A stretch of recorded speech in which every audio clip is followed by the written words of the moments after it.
మీనరాశి వారికి ఫిబ్రవరి 9 నుంచి 15 మధ్యలో జరగబోయే వార ఫలాలు పరిశీలించినప్పుడు వార ప్రారంభంలో లాభస్థానంలో రవి బుధుల సంచారం ఇది చాలా వరకు ప్రభుత్వ రంగ సంస్థల ద్వారా సహకారం లభిస్తుంది.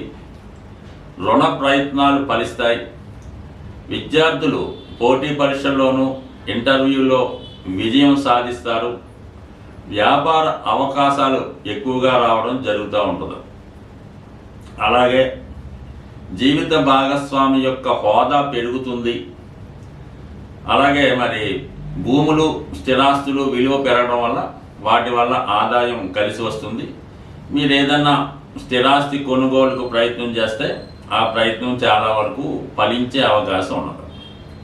ఇక ఫిబ్రవరి 11వ తారీఖున బుధుడు 12వ స్థానంలోకి రావడం వల్ల స్థిరాస్తుల మీద పెట్టుబడి పెట్టే ప్రయత్నం చేస్తారు. ఏదైనా ఇల్లు మారడం కానీ ఒక ప్రదేశం నుంచి వేరే ప్రదేశానికి మైగ్రేట్ అవ్వడానికి కొంతవరకు సహకారం జరుగుతుంది. వృత్తిరీత్యా కొన్ని రోజులు మీరు ఇతర ప్రాంతంలో స్టే చేయవలసి ఉంటుంది. అలాగే విద్యార్థులు వారి యొక్క బుక్స్ కొరకో ఎలక్ట్రానిక్ వస్తువుల కొరకో చాలా ఎక్కువగా ధనాన్ని ఖర్చు పెట్టడం జరుగుతుంది. ఇక 12వ స్థానంలో మారుతున్నటువంటి అంటే 12వ తారీఖున రవి 12వ స్థానంలోకి రావడం వల్ల ప్రభుత్వానికి చెల్లించవలసినటువంటి ట్యాక్స్లు వగైరా చెల్లించవలసి ఉంటుంది. అలాగే మీ కుటుంబంలో ఒకరికి లేదా మీ తండ్రి గారికి ఏదైనా అస్వస్థత కారణంగా వారిని హాస్పిటలైజ్ అవ్వడం వల్ల వారికి సేవ చేయడం, వారి కొరకు కొంత ధనాన్ని వెచ్చించడం కొంతవరకు ఇవి చేయవలసి ఉంటుంది. కొన్ని సందర్భాల్లో ప్రభుత్వ అధికారుల వల్ల వేధింపులు, ఈ మెడిసిన్స్కి వాటికి ఎక్కువ ఖర్చు అవ్వడం కూడా జరుగుతుంటుంది. మొత్తం మీద చాలా అసహనంగా చాలా రెస్ట్ లేకుండా పనిచేయవలసి ఉంటుంది. బట్ అయినప్పుడు కూడా రాశి యందు ఉన్నటువంటి శుక్రగ్రహం సమయానికి మీకు తగిన సౌకర్యాల్ని కలగజేయడం జరుగుతూ ఉంటుంది. అయితే ఈ సమయంలో మీరు ఏదో ఒక ట్రాప్లో ఇరుక్కోవడం కానీ ఏదో ఒక బలహీనతల వల్ల ఇతరుల యొక్క ఉచ్చులో చిక్కుకోవడం కానీ ఏదైనా హనీ ట్రాపో ఏదైనా స్కామ్లో ఇరుక్కోవడమో అనుకోకుండా ఏదైనా ఇబ్బందుల్లో పడడం జరిగే సూచనలు ఉన్నాయి. కాబట్టి సాధ్యమైనంత వరకు సంఘంచే ప్రభుత్వంచే బహిష్కరించబడినటువంటి ప్రదేశాలకి వెళ్ళడం కానీ అటువంటి వ్యక్తులతో పరిచయాలు పెంచుకోవడం కానీ చాలా వరకు చేయకండి. ఈ సమయంలో వస్తున్నటువంటి వీడియో కాల్స్ మాట్లాడడం కానీ పరిచయం లేని వారితో పరిచయం పెంచుకొని వాళ్ళు ఏదైనా భోజనానికో ఇంటికో రమ్మంటే వెళ్ళి ఏదైనా వీడియోలో చిక్కుకోవడం కానీ చేయకుండా జాగ్రత్త వహించడం మంచిది. అంటే సాధారణంగా మీకున్నటువంటి మొగమాటం వల్ల ఇటువంటి వాటిలో చిక్కుకునే అవకాశం ఉండడం వల్ల మీ యొక్క మంచి నేమ్కి సున్నిత మనస్తత్వానికి ఇబ్బంది కలిగే అవకాశం ఉంది. కాబట్టి ఎటువంటి మొగమాటానికి తావివ్వకుండా జాగ్రత్తగా వ్యవహరించండి. అయితే 3వ స్థానంలో రుజుమార్గంలో ఉన్నటువంటి గురువు అందరికీ మీరు మంచి సలహా ఇస్తూ ఉంటారు.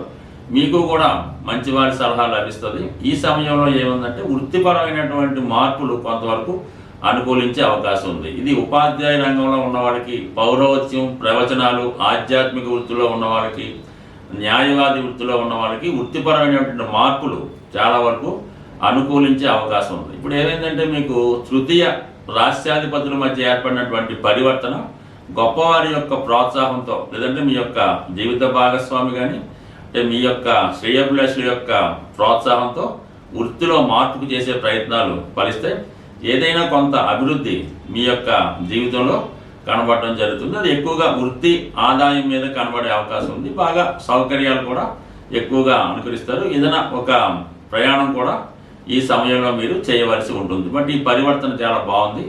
4వ స్థానంలో ఉన్నటువంటి కుజుడు వక్ర గమనంలో ఉండడం అంటే భాగ్యాధిపతి 4థంలో ఉండడం వల్ల పెద్దల పేరుతో ఉన్నటువంటి స్థిరాస్తి మీ పేరున మారే అవకాశం ఉంది. లేదంటే మీరు ఏదైనా ఒక స్థిరాస్తి కొని దాన్ని ఈ వారంలోనే ఈ నెలలోనే మీరు స్వాధీనం చేసుకునే అవకాశం ఉంది. లేదా ఇతరుల స్వాధీనంలో ఉన్నటువంటి ఇల్లు భూమి లాంటిది మీ స్వాధీనంలోకి వచ్చే అవకాశాలు కూడా ఉన్నది. బట్ ఏదైనా భూములు స్థిరాస్తుల విలువ పెరుగుతుంది. రియల్ ఎస్టేట్ వ్యాపారంలో ఉన్న వాళ్ళకి చాలా వరకు ఈ కుజుని యొక్క స్థితి అనుకూలించడం జరుగుతూ ఉంది. 4థంలో ఉన్నటువంటి కుజుడు అటు దశమాన్ని ఏకాదశాన్ని వీక్షించడం వల్ల భూములు స్థిరాస్తులపై ఆదాయం కలుగుతుంది. అది చాలా వరకు దూర ప్రాంతంలో ఉన్నటువంటి వారికి కూడా మీ యొక్క స్థిరాస్తుల విలువ పెరిగి దాని యొక్క ఆదాయం కూడా మీకు లభించే అవకాశం ఉంది. స్వస్తి. సాధారణంగా ఈ గోచారాన్ని, రాసుల్ని, నక్షత్రాల్ని, గ్రహాల్ని ఫాలో అవుతున్న వారికి ఖచ్చితంగా వాటి ప్రభావాన్ని మంచి కానీ చెడు కానీ ఇవ్వడం జరుగుతూ ఉంటుంది. అంటే నమ్మిన వాళ్ళకి నమ్మినంత. ఏదైనా ఆ గ్రహానికి సంబంధించినటువంటి పరిహారం చేసుకునేటప్పుడు ముఖ్యంగా ఇప్పుడు ఈ మాఘమాసం అన్నది ఏంటంటే మీకు ఎటువంటి ఫలితాన్నైనా చాలా శీఘ్రంగా తొందరగా ఇవ్వడం జరుగుతూ ఉంటుంది. ముఖ్యంగా ఈ నెలలో ఎక్కువగా ఎవరైతే చాలా ఆర్థికపరమైనటువంటి ఇబ్బందుల్లో ఎదుర్కోవడం జరుగుతున్నది అనుకున్న వాళ్ళకి అంటే బాగా ఫైనాన్షియల్ స్ట్రెస్ ఉంటుంది, ఏ పని చేద్దామన్నా ముందుకు వెళ్ళలేకపోతూ ఉంటారు. అటువంటి వాళ్ళకి ఏంటంటే ఒక గొప్ప రెమెడీ మీరు ఏం చేస్తారంటే ఏదైనా ఒక 3 సంఖ్య వచ్చే విధంగా ఒక 3 కేజీల 300 గ్రాముల లేదంటే 3 పిడికెళ్ళ అటుకులు తీసుకోవాల్సి ఉంటుంది. అంటే మామూలుగా ఈ పేపర్ అటుకులు అవి కాకుండా మరి పూర్వకాలంలో ఉన్నటువంటి అటుకులు ఒక 3 సంఖ్య వచ్చే విధంగా 300 గ్రాములు తీసుకోండి.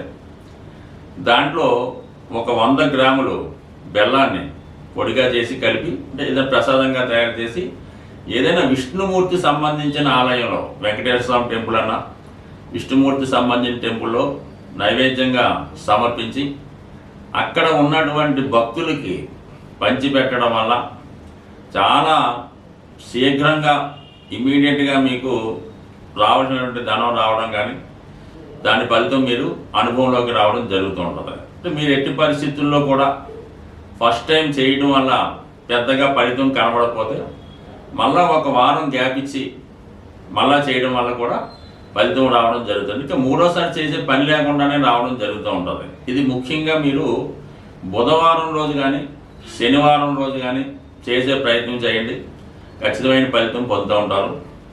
అలాగే ఏదైనా అమ్మవారి ఆలయంలో కనకదుర్గ కానీ ఏ అమ్మవారి టెంపుల్లో అయినా పర్లేదు, ఒక శుక్రవారం రోజు ఒక 9 తమలపాకులు తీసుకోండి.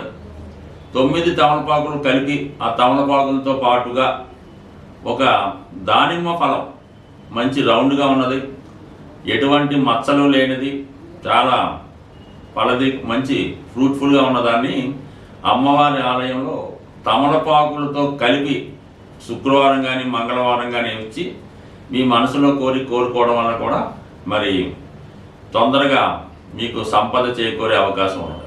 ఈ విధంగా చేయడం వల్ల అలాగే కొంతమంది అవకాశం ఉన్నవాళ్ళు మంగళవారం రోజు సాయంకాలం పూట అంటే సాయంకాలం 6 నుంచి 7 గంటల మధ్యలో 8 గంటల మధ్యలో ఏదైనా హనుమాన్ ఆలయంలో హనుమాన్ టెంపుల్లో 6 గులాబీ పువ్వులు స్వామివారికి సమర్పించడం వల్ల కూడా తొందరగా మీకు ఏదైనా ఓర్పు సహనంతో చేయవలసి ఉంటుంది.